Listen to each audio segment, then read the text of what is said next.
اعوذ باللہ من الشیطان الرجیم بسم اللہ الرحمن الرحیم۔ آج کا ہمارا ٹاپک ہے تیسرا کلمہ۔ Today our lesson is third کلمہ۔ تھرڈ کلمہ تمجید۔ تیسرا کلمہ تمجید۔ سبحان اللہ سین۔ سین کو سیٹی کی آواز سے ادا کریں گے۔ سین ادا کرتے ہوئے سیٹی کی آواز آنی چاہیے۔ سین پروناؤنس سین لائک اے ویسل ساؤنڈ۔ سبحان ہا ہا حلق کے درمیان والے حصے سے ادا ہوتا ہے۔ ہا pronounced from the middle part of the throat۔ والحمد للہ للہ۔ This one lam will not be bold because before lam there is a kasra sign۔ یہ والا لام موٹا نہیں ہوگا کیونکہ لام سے پہلے جو لفظ ہے اس کے نیچے زیر ہے یعنی کسرہ ہے۔ والحمد للہ ولا الہ۔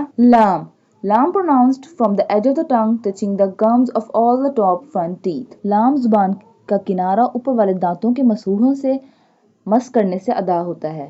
ولا یہاں پہ ہم لام کو کھینچیں گے کیونکہ اس کے اوپر مد ہے۔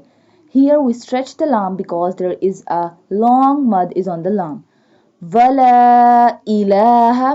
This one lam has a standing فتحہ۔ اس لام کے اوپر کڑی زبر یعنی standing فتحہ ہے تو ہم اسے بھی کھینچیں گے۔ ولا الہ الا اللہ۔ This one lam will also bold because the word before the lam has a فتحہ sign۔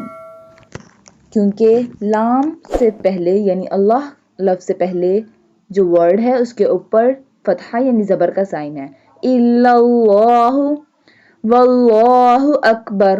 یہاں پہ بھی اللہ موٹا ہوگا کیونکہ اس سے پہلے واو ہے اور واو کے اوپر زبر ہے۔ Here the lam mean Allah will also bold because the wow has a فتحہ sign۔ واللہ اکبر۔ کاف یہاں کاف کو موٹا نہیں پڑھیں گے۔ کاف will not be bold Akbar but here the ra will be bold۔ را و اکبر را کو موٹا پڑھنا ہے۔ واللہ اکبر۔ ولا حول ولا قوة۔ قاف کو موٹا پڑھنا ہے۔ قاف will be bold۔ قوة قاف۔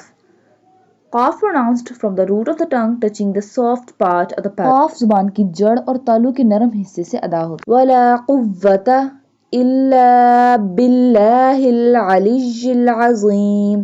عین عین pronounced from the middle part of the throat۔ عین حلق کے درمیان والے حصے سے ادا ہوتا ہے۔ Here the quick repetition of کلمہ سبحان اللہ والحمد للہ ولا الہ الا اللہ واللہ اکبر ولا حول ولا قوة الا باللہ العلی العظیم۔